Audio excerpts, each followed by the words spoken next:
You've probably noticed it already. You look at your first pay stub of 2026, and the number is smaller than you expected. You got a raise, you're working just as hard, maybe even harder, but your take-home pay has shrunk. You might have blamed inflation or some other tax adjustment, but the real culprit is hiding in plain sight, on a line item most people ignore: CPP contributions. There is a massive change to the Canada Pension Plan, an enhancement that has been quietly rolling out for years that is now, in 2026, taking a much bigger bite out of your earnings. This enhancement is actually making your paycheck smaller, and the government isn't exactly sending out flyers to explain it. I'm going to show you exactly why this is happening, how much it's costing you, and what you can do about it. I see the confusion this is causing every single day. A client comes into my office, a successful entrepreneur who has built their business from the ground up, and they're looking at their payroll deductions with disbelief. They'll say, "Daniel, I'm paying thousands more in CPP this year than I did last year. What's going on?" They feel like they're being penalized for their success, and in a way, they are. The reality is, the rules of the game have changed, and the CRA is playing hardball. My goal today is to get to you before the frustration boils over, to pull back the curtain on this complex system and give you the clarity you need to take back control. So, what is this thing? It's officially called the CPP Enhancement. It's a program that the federal government started back in 2019. The goal was noble: to increase the amount of money Canadians receive in retirement. For decades, the CPP was designed to replace about 25% of a person's average pre-retirement earnings. The enhancement aims to boost that to 33%, a significant increase. But here's the catch, the part that gets buried in the fine print. That extra money for your future has to come from somewhere. And it's coming from you, right now, out of every single paycheck. This was a phased-in plan. From 2019 to 2023, contribution rates slowly ticked upwards. You might have noticed a small difference, but it was gradual enough to fly under the radar. Then, in 2024, they introduced a second, higher earnings ceiling, a whole new tier of contributions. And now, in 2026, the final phase of the enhancement is hitting with full force. The limits have been raised dramatically, and the impact on your take-home pay is no longer subtle. It's a shock to the system for many Canadians, especially high-income earners and self-employed individuals. Let's break down the 3 key changes that are making your paycheck smaller in 2026. This is where the numbers get real. First, the amount of your income that is subject to CPP contributions has skyrocketed. This is called the year's maximum pensionable earnings, or YMPE. For 2026, the YMPE has been pushed all the way to $85,000. To put that in perspective, just a few years ago, this number was in the mid-60s. This means that if you earn $85,000 or more, you are now paying CPP contributions on a much larger portion of your income than ever before. The government has expanded the sandbox that it can play in, and it's taking full advantage. Second, and this is the part that really stings for higher earners, is the full implementation of that second tier of contributions. This is called the year's additional maximum pensionable earnings, or YAMP.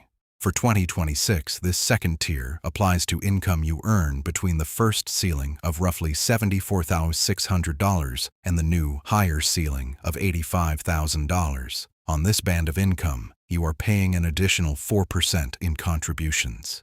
This is a brand new tax, effectively. It's a surcharge specifically targeting the upper middle class and high-income earners. It's the government's way of saying, you're earning more, so you can afford to fund a larger portion of the country's future pension obligations. Third, the minimum earnings threshold has also crept up. You now have to earn at least $7,400 a year before you start contributing. This might seem like a small change, but it's part of the overall trend of widening the contribution net, ensuring that more income from more Canadians is subject to these deductions. When you combine these three factors, the impact is significant. The total contribution rate, including your employer's share, is now hovering around 11.9% on income up to the YMPE. For an employee earning at or above the new $85,000 ceiling, their personal contribution for the year will be well over $4,000. If you're self-employed, you get hit twice as hard. You have to pay both the employee and the employer portion. We're talking about a deduction of over $8,000, a massive cash flow hit for any small business owner or consultant. This isn't pocket change. This is money that could be reinvested in your business, used to hire a new employee, or saved for your own non-government mandated retirement goals. Let me tell you about a client. Let's call her Sarah. Sarah is a graphic designer who runs her own successful one-person corporation. She's in her early 50s, works incredibly hard, and has built a great reputation. Her income has been steadily growing, and she finally crossed the $90,000 mark last year. She came to me in a panic in January. She had just done her first payroll run of 2026 and couldn't understand why her net pay was so much lower. She thought her payroll software had made a mistake. We sat down and I walked her through the new CPP numbers. I showed her the jump in the YMPE to $85,000 and the new 4% second-tier contribution. Because she is self-employed, she was hit with the full 8% on that new band of income. The realization slowly dawned on her face. It wasn't a mistake. It was the new reality. She felt defeated. "So the more I earn, the more they take?" she asked. "It feels like I'm running on a treadmill." Sarah's story is not unique. I hear variations of it constantly. It's the story of the Canadian entrepreneur, the consultant, the high-performing professional. You work for decades to build your income, to create security for your family, only to feel like the goalposts are constantly being moved by a silent, invisible force. The CRA isn't going to send you a letter explaining that your pay is going down. It just happens, and you're left to figure it out on your own. This is a silent wealth killer. An automatic drain on your resources that happens without your consent. Now, you might be thinking, "Daniel, this is frustrating, but isn't it for a good cause? A stronger pension in retirement is a good thing, right?" And you're not wrong. The trade-off is the core of the issue. You are sacrificing cash flow today for a promise of more security tomorrow. The enhanced CPP is designed to give you a retirement pension that replaces 1/3 of your income, up from 1/4. For someone who has consistently earned at or above the new YMPE, the maximum retirement pension is projected to be around $1,600 a month, a noticeable increase from the old system. The disability benefit is also increasing, providing a slightly stronger safety net if you're unable to work. But here's the critical question you have to ask yourself. Is this trade-off worth it for you? Is the government's one-size-fits-all forced savings plan the most efficient way for you to build wealth? For some people, it might be. For many others, especially the entrepreneurs and high-net-worth individuals I work with, the answer is a resounding no. That extra $4,000, $5,000, or even $8,000 a year being siphoned off in CPP contributions could be working much harder for you if it were invested privately. It could be in your TFSA, growing completely tax-free. It could be in an RRSP, generating a tax deduction. It could be invested in your own corporation, generating returns that far outpace the government's pension promise. This is the illusion of the CPP enhancement. It's presented as a benefit, a gift, but it's a mandatory transaction where you have no say in the terms. You are forced to give up liquidity and investment control today in exchange for a fixed income stream decades from now. An income stream that will be fully taxable, by the way. The government is essentially acting as your investment manager, but they don't know your personal goals, your risk tolerance, or your family's unique needs. They just take the money. Let's look at the math. Consider that extra few $1,000s you're now contributing each year. If you were to invest that amount privately in a balanced portfolio over 20 or 30 years, the potential for growth is enormous. The power of compounding in a private investment account can often create a much larger nest egg than the incremental increase you'll get from the enhanced CPP. You also have flexibility. With private investments, you can access your money in an emergency. You can structure it to be passed on to your children in a tax-efficient way. The CPP is a rigid system. You get a monthly check, and that's it. When you pass away, the benefits are minimal for your surviving spouse, and there is virtually nothing for your children. This is the kind of planning we do for our clients every day. We look at the whole picture, the forced savings of the CPP, the tax implications, and the opportunities for private wealth creation. If you're feeling like you're just a cog in the government's machine, and you want to build a financial strategy that puts you in the driver's seat, there's a link in the description to book a confidential consultation. This isn't about demonizing the CPP. It's about understanding its limitations and making it just one piece of a much larger, more powerful financial plan that you control. So, what can you do? You can't opt out of the CPP enhancement. It's the law. But you are not powerless. Understanding the system is the first step. Now, you need to be strategic. Here are 4 things you need to consider to counteract the effect of this paycheck shrinker.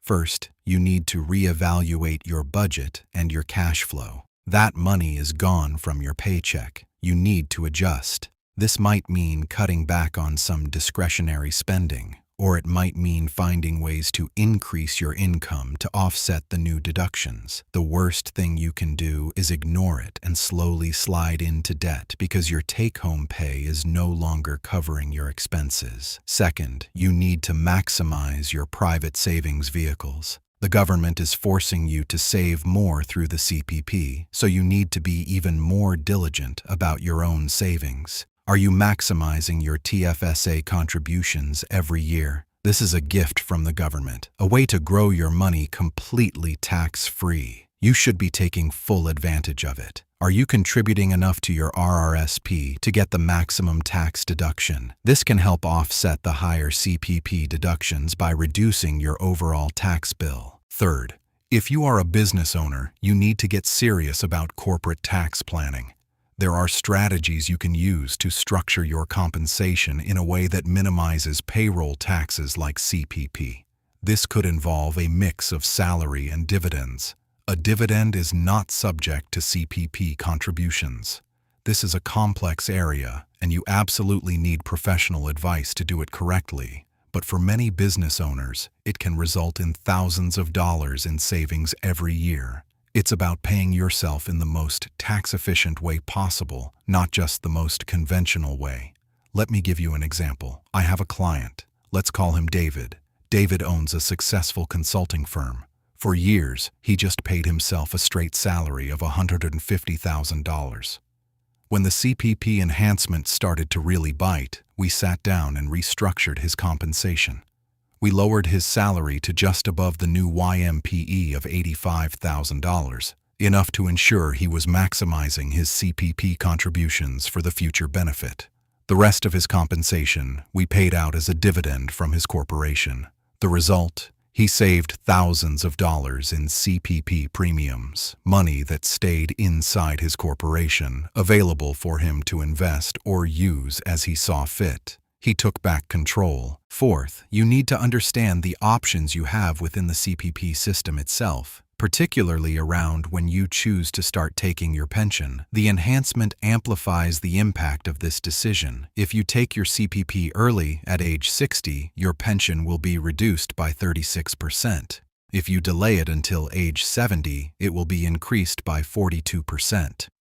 With the base pension amount being higher due to the enhancement, these percentages have a much bigger dollar impact. The difference between taking your pension at 60 versus 70 could be over $200,000 over the course of your retirement. Deferring your CPP is not the right choice for everyone, but you need to understand the numbers.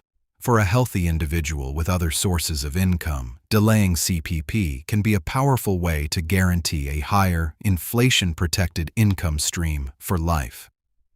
I want to know what you think. Let me know in the comments.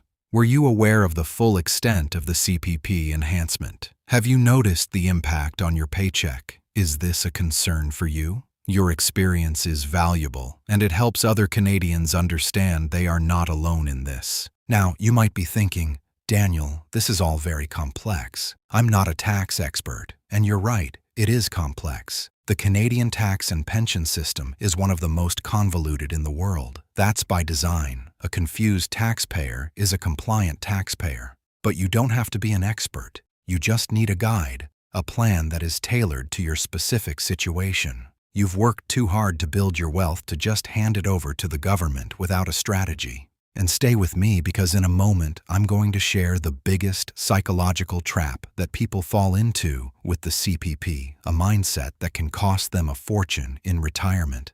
But first, if you're getting value from this and you want to learn more about how to protect your Canadian earned wealth from the taxman, hit that subscribe button. It's free financial education that could save you hundreds of thousands of dollars. The psychological trap is this. People see the CPP deduction on their pay stub and they mentally write it off. They see it as a tax, like income tax, and they feel like it's just gone. They don't think of it as their money anymore. This is a huge mistake. It is your money. It's a forced savings plan, but it's still your asset. You need to treat it as such. You need to manage it. You need to make a conscious, strategic decision about when to turn on that income stream. You need to integrate it into your overall financial plan. Don't let the government's automatic deduction lead to your automatic disengagement. That's what they want. They want you to be passive. But wealth is built through active, intentional decisions. Think of it like this. Imagine if a company you owned stock in automatically took 6% of your salary every year and promised to pay you a dividend in 30 years. You wouldn't just ignore it. You would watch that company. You would analyze its performance. You would have a plan for when you were going to start taking those dividends. You need to apply that same level of diligence to your CPP. It's one of your largest financial assets. Treat it with the respect it deserves. This all comes down to a fundamental choice. Are you going to be a passive participant in the government's plan for you, or are you going to be the active architect of your own financial future? The CPP enhancement is a perfect example of this choice.